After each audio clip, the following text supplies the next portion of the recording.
ನಮಸ್ಕಾರ ವೀಕ್ಷಕರೇ, ನೀವು ನೋಡ್ತಾ ಇದ್ದೀರಾ ನ್ಯೂಸ್ ಫಸ್ಟ್ ಲೈವ್. ನಾನು ವಾಸುದೇವ್ ಮಾರ್ನಾಳ್. ಮೊದಲಿಗೆ ಹೆಡ್ಲೈನ್ಸ್. ಮೈಕ್ರೋ ಫೈನಾನ್ಸ್ ಕಿರುಕುಳದಿಂದ ಈವರೆಗೆ ಒಟ್ಟು 5 ಕೊನೆಯುಸಿರು.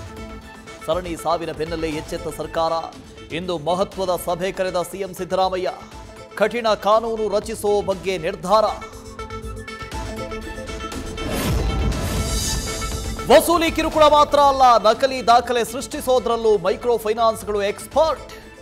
ರಾಯಚೂರಲ್ಲಿ ಯಾರದ್ದೋ ತಾಯಿಗೆ ಇನ್ಯಾರದ್ದೋ ಮಗನ ಫೋಟೋ. ಒಂದೇ ಹೆಸರಿನವರಿಗೆ 2 ಫೇಕ್ ಐಡಿ ಕಾರ್ಡ್ ಮಾಡಿಸಿ ಸಾಲ. ನ್ಯೂಸ್ ಫಸ್ಟ್ ಮುಂದೆ ಕಣ್ಣೀರಿಟ್ಟ ಜನರು. ಹೈಕಮಾಂಡ್ ರಂಗಪ್ರವೇಶದಿಂದ ತಣ್ಣಗಾದ ರೆಡ್ಡಿ ರಾಮುಲು ಜಿದ್ದಾಜಿದ್ದಿ. ನಾಯಕರು ಸುಮ್ಮನಾದರೂ ಸೈಲೆಂಟ್ ಆಗದ ಆಪ್ತರು. ಇಬ್ಬರ ಬೆಂಬಲಿಗರಿಂದಲೂ ಪ್ರತ್ಯೇಕ ಸುದ್ದಿಗೋಷ್ಠಿ. ಕೆಲವು ಮಹತ್ವದ ದಾಖಲೆಗಳ ಬಿಡುಗಡೆ ಸಾಧ್ಯತೆ.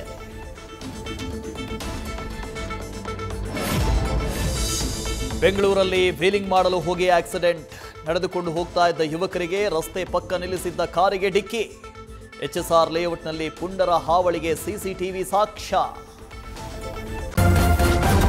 ನ್ಯೂಸ್ ಫಸ್ಟ್ ನಿರ್ಭೀತಿಯಿಂದ ನಿಮ್ಮ ಪರವಾಗಿ.